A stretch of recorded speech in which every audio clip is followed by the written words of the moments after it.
Hello बच्चों, मैं शिवम चौहान अपने YouTube channel Shivam physics classes पर आपका बहुत बहुत स्वागत करता हूं। बेटा, हम आपको करा रहे हैं फिजिक्स का क्रैश कोर्स और इस क्रैश कोर्स में हम पूरे फिजिक्स का जितना भी क्लास 12 का जो सिलेबस है उसको स्पीडली रिवीजन कराएंगे आपको। इससे पहले हमने एक लेक्चर ले चुके हैं, उसमें हमने चैप्टर 1 की सारी समरी याद करा दी है, आपके सारे वेरी शॉर्ट क्वेश्चन याद करा दिए हैं। ठीक है, अब उससे आगे चलेंगे बच्चों। उससे पहले मैं आपको बताना चाहूँगा, जिन बच्चों ने पहला लेक्चर नहीं देखा है सबसे पहले वे उसे देख लें। उसका लिंक इसी वीडियो के डिस्क्रिप्शन बॉक्स में है, वहाँ से उसको देखें। ठीक है, साथ में आपको बताऊंगा कि पूरे जो क्रैश कोर्स के नोट्स हैं उनकी पीडीएफ इसी वीडियो के डिस्क्रिप्शन बॉक्स में से मिलेगी, वहां से उसको डाउनलोड कर लें। ठीक है बेटे, तो आइए स्टार्ट करते हैं आज का अपना क्वेश्चन। ये 3 अंकों के क्वेश्चन आएंगे। ठीक है, आपका 3 अंकों का पहला क्वेश्चन जो क्रैश कोर्स में पहला क्वेश्चन लिखा है ये है बच्चों, यहां से आपको चमकेगा वैद्युत द्विध्रुव आघूर्ण से क्या तात्पर्य है। तो देखिए, वैद्युत द्विध्रुव आघूर्ण मैंने आपको समरी में भी बताया था। वैद्युत द्विध्रुव आघूर्ण, मूवमेंट ऑफ इलेक्ट्रिक डाइपोल, इसको बच्चों डिनोट करते हैं पी से। इसको कैसे लिखते हैं बच्चों? पी से डिनोट करते हैं। मैंने बताया था ये वैद्युत द्विध्रुव बना लेते हैं हम, इसमें एक और धनावेश लेते हैं, दूसरी ओर ऋणावेश लेते हैं। ठीक है, ऐसे बना लो। ये डाइपोल हो गया, इसमें ये पॉइंट ए मान लो, बी मान लो या पी क्यू, जो आपको मन करे वो मान सकते हो आप। डाइपोल में जो दोनों आवेश होते हैं प्लस क्यू और माइनस क्यू, ये एक दूसरे से अल्प दूरी पर होते हैं। ये अल्प दूरी कितनी मान ली हमने? 2l या 2a, कैसे भी मान सकते हो आप। ये वाली दूरी आपने l ले लेनी है भाई, 2l है ना, तो 2l का हाफ हाफ, l यहां तक की और l यहां तक की। ठीक है, अब ये डाइपोल बन गया। डाइपोल वैसे होते क्या हैं? द्विध्रुव क्या होते हैं? द्विध्रुव होते हैं जैसे अणु है ना, HCl का, NaCl का जो अणु है, जब इनको हम वियोजित करते हैं तो H पॉजिटिव Cl नेगेटिव आता है। तो H पॉजिटिव, H पर जितना धनावेश है Cl पर उतना ही ऋणावेश है, अर्थात यह एक द्विध्रुव की रचना करेगा। ठीक है, तो इसी बात को ध्यान में रखें। H पॉजिटिव मतलब एक पॉजिटिव हुआ, Cl नेगेटिव मतलब एक नेगेटिव हुआ। अब ये HCl के लिए नहीं बच्चों, CO2 भी डाइपोल बनाता है। ठीक है, ऐसा नहीं है कि एक पॉजिटिव एक नेगेटिव वाला ही, 2 पॉजिटिव 2 नेगेटिव हो तब भी डाइपोल बन जाएगा। मतलब जितना धनावेश हो उतना ही ऋणावेश हो अगर वियोजन के बाद। तो ऐसी प्रक्रिया में जो युक्ति बनेगी उसको हम बोलेंगे विद्युत द्विध्रुव। विद्युत द्विध्रुव में जो दोनों आवेश होते हैं वे अल्प दूरी पर होते हैं। अब अल्प दूरी क्या है? मैंने बताया था ये परमाणविक दूरी है, परमाणविक एंगस्ट्रॉम की कोटि की। ठीक है, बहुत छोटी दूरी होती है, तो इसलिए इसको बोला गया अल्प दूरी। अब वैद्युत द्विध्रुव आघूर्ण क्या है? वैद्युत द्विध्रुव आघूर्ण होता है इस द्विध्रुव में कोई सा एक आवेश, द्विध्रुव में कोई सा एक आवेश और दोनों आवेशों के बीच की अल्प दूरी, अल्प दूरी क्या है? 2l का गुणनफल वैद्युत द्विध्रुव का आघूर्ण कहलाता है, मतलब P कहलाता है।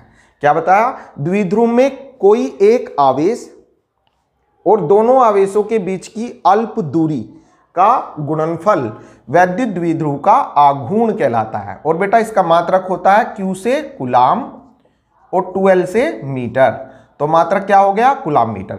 अब इसी में ये तो यहां तक अगर आप करोगे ये तो 1 नंबर हुआ। अभी मैंने बताया 3 अंक के क्वेश्चन है। अब इसी क्वेश्चन में जुड़ा है कि अगर कोई द्विध्रुव वैद्युत क्षेत्र में रखा हो, है ना, वैद्युत क्षेत्र में रखा हो, तो उस पर लगने वाले बल युग्म के आघूर्ण का व्यंजक टॉर्क निकालना है ना, टो निकालना है हमें, टॉर्क। जैसे ये वैद्युत क्षेत्र मान लिया हमने बच्चों और इसमें रख दिया वैद्युत द्विध्रुव, क्षेत्र की दिशा से कुछ एंगल बनाते हुए ये द्विध्रुव रख दिया क्षेत्र की दिशा से थीटा कोण पर। ये द्विध्रुव, इसका नाम रख लेंगे हम AB। ये क्षेत्र की दिशा से कुछ कोण पर रख दिया। ठीक है, अल्प दूरी कितनी होती है बच्चों? 2l। इसको पॉइंट मान लो C। अब हमें निकालना है जब ये द्विध्रुव इस वैद्युत क्षेत्र में, बच्चों ये वैद्युत क्षेत्र है, मैंने बताया था पिछले लेक्चर में कि वैद्युत क्षेत्र को ऐसे समानांतर रेखाओं से प्रदर्शित कर देते हैं। समांतर रेखाओं वाला वैद्युत क्षेत्र होता है एक समान वैद्युत क्षेत्र। कैसा? एक समान वैद्युत क्षेत्र, है ना, uniform electric field, E vector. E माने वैद्युत क्षेत्र और ऐसे जो इसके ऊपर एरो का साइन लगा है इसे बोलते हैं वेक्टर। वेक्टर मतलब ये इसकी दिशा बता रहा है। ठीक है, अब ये द्विध्रुव हो गया, ये वैद्युत क्षेत्र की दिशा से कितने कोण पर रखा है, थीटा कोण पर। अब इस त्रिभुज में देखिए आप, हमें बल आघूर्ण निकालना है, तो पहले आप रफ कार्य कर लीजिए, बल रफ कार्य है ना, एग्जाम में कर रहे हैं जब आप, तो पहले रफ कार्य कर लीजिए, बल आघूर्ण निकालना है। तो बल आघूर्ण का फॉर्मूला याद होना चाहिए, बल आघूर्ण बराबर होता है बल गुणा लंबवत दूरी। क्या होता है बच्चों, बल गुणा लंबवत दूरी। तो एक तो बल चाहिए कि इसमें जो द्विध्रुव में आवेश हैं, इधर कौन सा आवेश होगा, प्लस क्यू, इधर कौन सा आवेश होगा, माइनस क्यू। तो हमें देखना होगा कि जो द्विध्रुव में आवेश हैं उनमें प्रत्येक आवेश पर कितना बल लग रहा है। फिर चाहिए इनकी लंबवत दूरी, दूरी कितनी है लंबवत, ठीक है। तो बल तो निकल जाएगा भाई, यहाँ पे बल लगेगा, यहाँ पे बल लगेगा, ऐसे ये इस पे आघूर्ण उत्पन्न करेगा। जैसे सपोज कीजिए ये द्विध्रुव है, एक और प्लस क्यू, दूसरी ओर माइनस क्यू। अब प्लस क्यू वाला जो ऐसे इसको हमने वैद्युत क्षेत्र में रख दिया, तो प्लस क्यू वाला ऐसे बल लगाएगा, माइनस क्यू वाला ऐसे बल लगाएगा। तो इस पे क्या होगा, आघूर्ण, आघूर्ण का मतलब घुमाने के लिए इसको प्रयास करेगा ये, इधर की ओर क्यूई, इधर की ओर भी क्यूई, डायरेक्शन चेंज। तो ये क्या हो गया, ये बल युग्म, बल युग्म क्या करेगा, आघूर्ण, आघूर्ण, आ माने आ और घूर्ण मतलब घूम जा, तो घुमाने का ये इसको प्रयास करेगा, ठीक है। तो अब देखिए इधर की ओर जो है इस पर एक फोर्स ऐसे लगेगा, एक फोर्स ऐसे लगेगा। अब अगर हम बात करें द्विध्रुव में प्रत्येक आवेश पर बल, प्रत्येक आवेश पर बल F बराबर कितना होगा बच्चों, बल का फॉर्मूला आपको याद कराया था मैंने भी इससे पिछले लेक्चर में। बल F बराबर होता है EQ। कितना होता है बल, F बराबर EQ। और लंबवत दूरी निकालने के लिए कहां से आया बेटा, EQ। ये देखो एक फॉर्मूला था ना, E बराबर F अपॉन Q, ये तो सबके याद होगा। तो F बराबर EQ, ठीक है, ये बल होता है। और लंबवत दूरी, इस त्रिभुज को पकड़ो आप, त्रिभुज ABC में, कौन से त्रिभुज में, ABC में। इस त्रिभुज में अगर हम इस थीटा के साथ साइन वेरिएबल लें तो ये वाली दूरी लंबवत दूरी आ जाएगी, ठीक है। ये लंब है बेटे, ये लंब है, इस थीटा के लिए ये लंब है, और ये आधार है, और ये क्या है बेटा, कर्ण है। इस थीटा के लिए लंब, आधार, कर्ण ऐसे हैं, ठीक है। तो अगर हमें ये वाली दूरी चाहिए लंबवत दूरी, तो कैसे निकलेगी, त्रिभुज ABC में अगर मैं थीटा के साथ साइन लूं तो साइन थीटा बराबर होता है लंब अपॉन कर्ण। क्या होता है, लंब अपॉन कर्ण। तो साइन थीटा इक्वल टू लंब, देखिए लंब ये है बच्चों AC, और कर्ण देखिए, कर्ण ये है बच्चों AB। वैल्यू रखिए बेटा, sine theta equal to AC मुझे नहीं पता कितना भाई, ये तो निकाल रहे हम, AC हमें निकालना है। AB पता भाई मुझे, AB कितना भाई, 2L है, रख दो, लो जी, यहां से AC को अलग कर लो, तो AC इक्वल टू हो जाएगा, आ जाए इधर, इसको इधर ले आओ, ये जो 2L है इसे इधर ले आओ, तो ये हो जाएगा 2L साइन थीटा। तो AC मतलब लंबवत दूरी आ गई जी, AC क्या है, लंबवत दूरी। तो भैया बल आघूर्ण के लिए हमें दो चीज चाहिए थी, बल, ये रहा बल, लंबवत दूरी, ये रही लंबवत दूरी, ठीक है। अब निकाल लो, हमें निकालना बल आघूर्ण। तो इसलिए द्विध्रुव पर बल आघूर्ण denoted by tau equal to बल गुना लंबवत दूरी, ठीक है। मान रखिए बेटा, टो इक्वल टू बल मतलब F का मान ये रहा बेटा EQ, बल मतलब F का मान ये रहा EQ, इंटू लंबवत दूरी ये है बच्चों, ये लंबवत दूरी, ये कितनी आई अभी निकाली हमने, ये दूरी हमारी आई है 2L साइन थीटा। आजा इसे बुला लो, 2L साइन थीटा। मैंने याद कराया था इससे पिछले वीडियो में, Q इंटू 2L द्विध्रुव आघूर्ण, Q इंटू 2L द्विध्रुव आघूर्ण, मतलब ये होता है P। तो क्या फॉर्मूला बन जाएगा, tau equal to EP sine theta, ठीक है, समझ में आया बेटा। अगर इसको आप ऐसे कर आते हैं तो आपके ये 3 नंबर पक्के। मैं अपेक्षा करता हूं ये क्वेश्चन आपके 3 नंबर का क्वेश्चन समझ में आ गया होगा। अभी भी अगर थोड़ी कमी है, बढ़िया समझ में नहीं आया, तो इसी वीडियो की स्पीड को 1.5 गुना करके एक बार और देख लें, ठीक है। अब इससे अगला क्वेश्चन देखेंगे बच्चों, इसको मिटाता हूं मैं। अब देखिए बच्चों, प्रश्न 2 का हल। प्रश्न 2 है, वैद्युत द्विध्रुव की अक्षीय स्थिति में, ये द्विध्रुव हो गया, इसकी अक्षीय स्थिति में, अक्षीय का दूसरा नाम अनुदैर्ध्य भी होता है। अक्षीय मतलब अक्ष पर, ठीक है। अक्षीय स्थिति में वैद्युत क्षेत्र की तीव्रता का व्यंजक स्थापित कीजिए। तो अक्षीय स्थिति में वैद्युत क्षेत्र के लिए पहले आप द्विध्रुव बना लो बेटा। ये एक वैद्युत द्विध्रुव बना लिया, ए बी मान लेंगे, प्लस क्यू माइनस क्यू। अब देखो कितना बड़ा बना रहे हैं हम, जिससे आपकी समझ में आ जाए। नहीं तो ये परमाणविक दूरी है, आपको चमकती भी नहीं है, ये बहुत छोटी है, पर बनानी पड़ती है इसलिए क्योंकि जिससे आपके समझ में आ जाए, ठीक है। तो ये द्विध्रुव ए बी हो गया एल, ये भी एल, टोटल 12। अब इसकी कौन सी स्थिति, अक्ष से चलो चलो चलो चलो चलो चलो, ये अक्षीय स्थिति में एक बिंदु P मान लिया हमने। अक्षीय मतलब सीधे में, ये अक्षीय स्थिति में बिंदु P मान लिया। यहां पर हमें वैद्युत क्षेत्र की तीव्रता निकालनी है ना। P पर हमें क्या निकालनी है, वैद्युत क्षेत्र की तीव्रता। तो ये निकालने के लिए सबसे पहले ये बिंदु P कहाँ है, ये कहां पर माने हम, तो हम मान लेंगे, माना कि ये द्विध्रुव जो है, ये बिंदु P जो है द्विध्रुव के मध्य बिंदु, इसको O मान लें, O से R दूरी पर है। ये जो बिंदु P जहां पर हमें वैद्युत क्षेत्र निकालना है, बिंदु P पर वैद्युत क्षेत्र निकालना है, तो हम क्या करेंगे, P जो है ये द्विध्रुव के मध्य बिंदु से कितनी दूरी पर है, R दूरी पर। इस बात को लिख देंगे बेटे, माना द्विध्रुव के मध्य बिंदु, मध्य बिंदु, कौन सा मध्य बिंदु बच्चों, O से कितनी दूरी पर, R दूरी पर। कौन सी स्थिति, ये कौन सी है, अक्षीय। अक्षीय मतलब अक्ष पर, सीध में, अक्षीय स्थिति में P है, ठीक है, P बिंदु है, ये मान लिया भाई। अब P पर वैद्युत क्षेत्र की तीव्रता ज्ञात करनी है। तो सबसे पहले आप देखो द्विध्रुव, द्विध्रुव माने दो ध्रुव वाला, जिसके दो मुंह हो, दो मुंह हो, दो माउथ हो जिसमें, वो बोला जाता है द्विध्रुव। तो इसमें द्विध्रुव में एक तो है धनावेश वाला मुंह और दूसरा मुंह है ऋणावेश वाला। तो पहले हम देखेंगे जो धनावेश वाला मुंह है उसके कारण वैद्युत क्षेत्र निकालेंगे, है ना। ये धनावेश वाले मुंह के कारण यहाँ वैद्युत क्षेत्र देखते हैं, क्योंकि प्लस क्यू के कारण कहाँ पर, P पर क्या, वैद्युत क्षेत्र। फॉर्मूला याद है, याद है, बिल्कुल याद है, क्योंकि कल हमने पढ़ाया था, पिछले लेक्चर में हमने बताया था, इक्वल टू होता है 1/4 pi epsilon nought Q upon R square. ये होता है बच्चों किसी बिंदु आवेश के कारण, ये एक बिंदु आवेश हो गया, बिंदु आवेश के कारण कुछ दूरी पर जब हमें वैद्युत क्षेत्र निकालना हो तो फॉर्मूला ये अप्लाई होगा, है ना। से लिख देता हूं, से मतलब इसका यूज कर रहे हैं हम, ठीक है, करो भैया इसका यूज। तो ये हो जाएगा E1 कह दो भाई, इसके कारण यहां पर क्या कह दें, E1 equal to 1/4 pi epsilon nought Q upon R के रिप्लेस ये वाली दूरी देख लो कितनी है, यहां तक की तो R है ये टोटल, है ना। हमें चाहिए प्लस Q से P तक, प्लस Q से कहां तक की, P तक की, इससे इस तक की। तो ये दूरी बचेगी बच्चों, यहां तक की R है, इसमें से ये घटा दो, तो ये कितनी बची, R माइनस L, ठीक है। तो ये हो जाएगा R माइनस L का होल स्क्वायर, ठीक है। अब चूंकि वैद्युत क्षेत्र जो होता है वो सदिश राशि है, कल बताया था, इसके ऊपर काफी देर बात हुई थी कि विद्युत क्षेत्र की तीव्रता सदिश राशि होती है।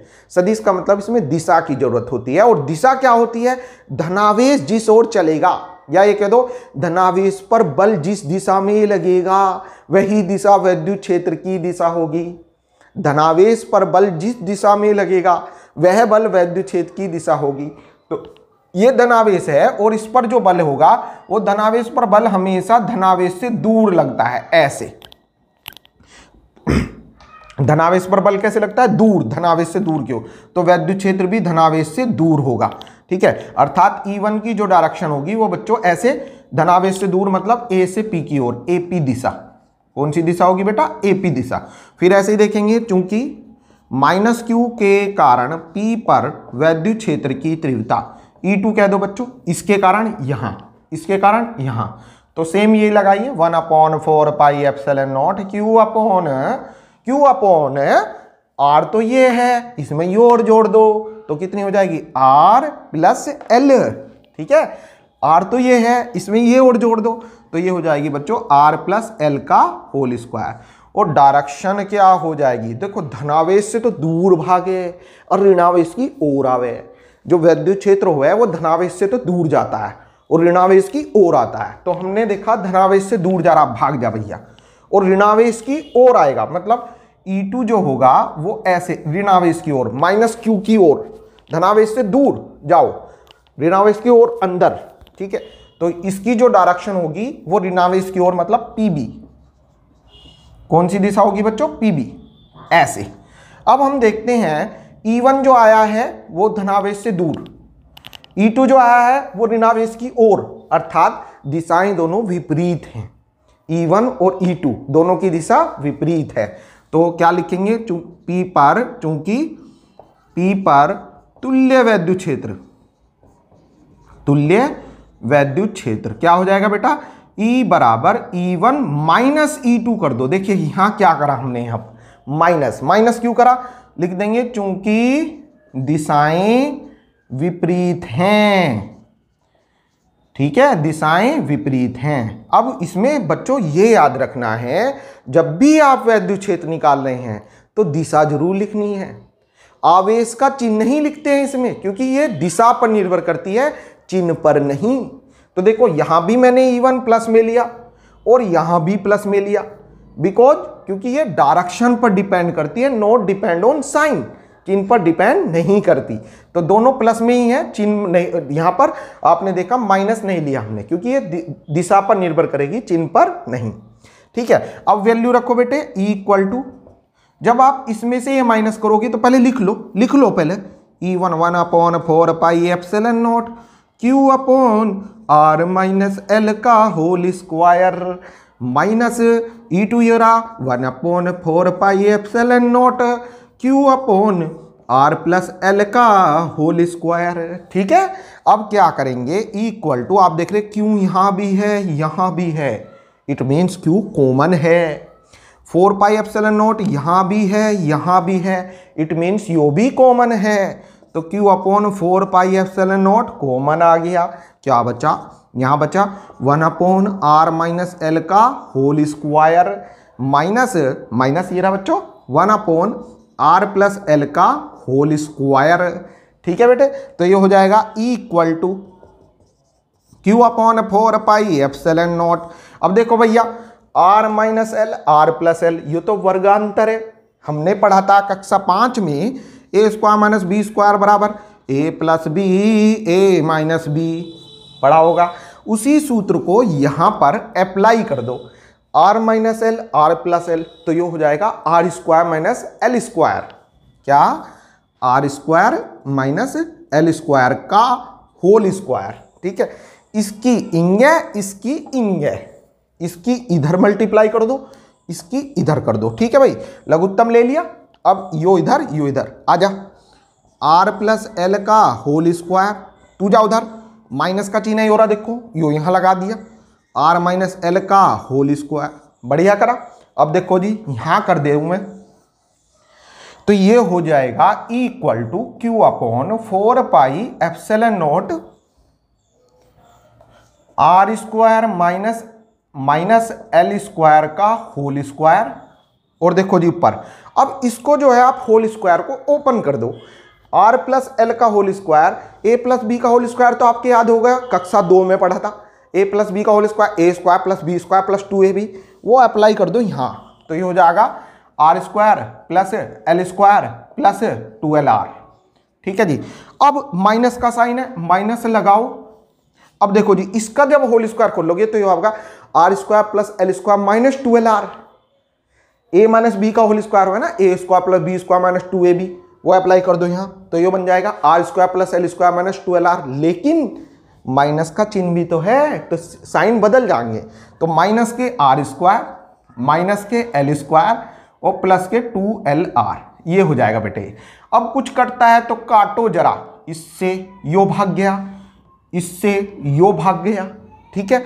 जो बच्चा वो लिख दो, तो इक्वल टू आ गया Q upon 4 pi epsilon not 2LR plus 2LR, क्या बन गया 4LR अपॉन नीचे ये रहा R square minus L square का होल स्क्वायर।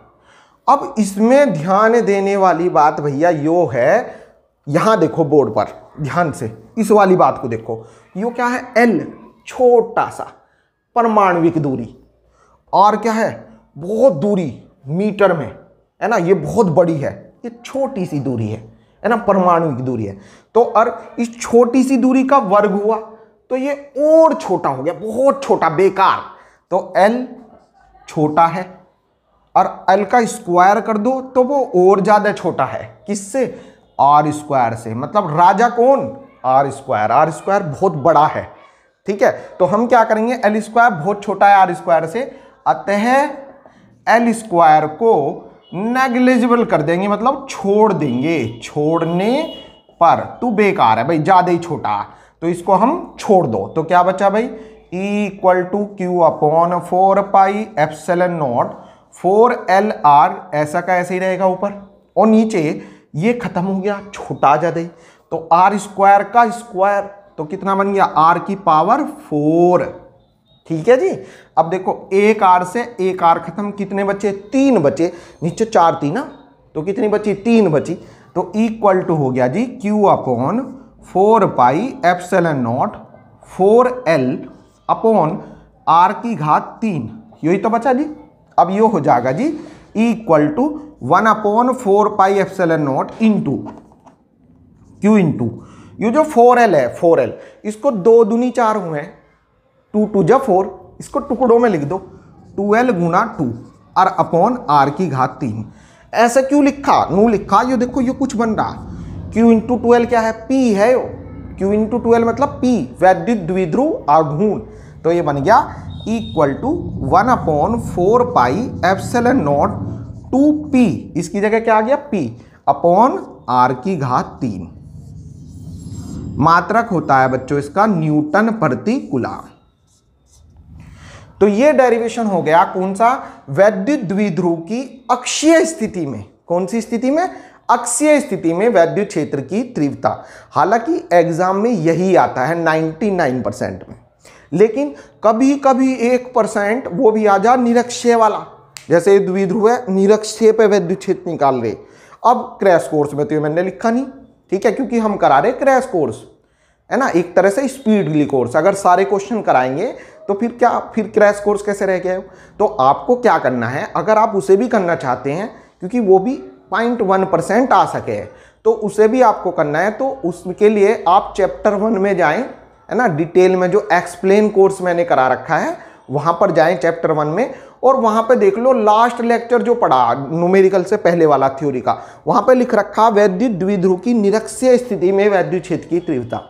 वहां पर मैंने उसको प्रूव करा रखा बिल्कुल अच्छी तरह से, ठीक है, एक ही बार में तुम्हारे समझ में आ जाएगा।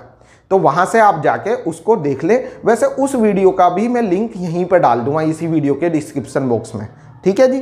तो आज के लिए आपके यही बहुत है, इससे अगले लेक्चर में हम इस चैप्टर के न्यूमेरिकल कवर करेंगे, ठीक है। धन्यवाद।